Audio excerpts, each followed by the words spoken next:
آدمایی که خدا رو مسخره کردن و نتیجهشو هم دیدن. استیون هاوکینگ گفت که خدا فقط یه افسانه است. بعد از چند وقت بیماری ALS گرفت و دیگه حتی نمیتونست صحبت کنه و باید یکی کمک میکرد تا بقیه بفهمن این چی میگه. جی بروس اسمی که روی تایتانیک بود گفت حتی خدا هم نمیتونه کشتی رو غرق کنه. چند ساعت بعد تایتانیک رفت زیر آب و خودش هم غرق شد.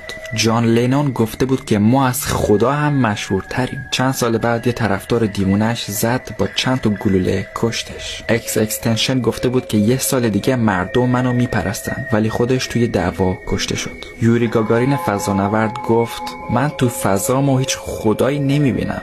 چند وقت بعد هواپیمای جنگیش سقوط کرد و جنازش رو سوزوندن.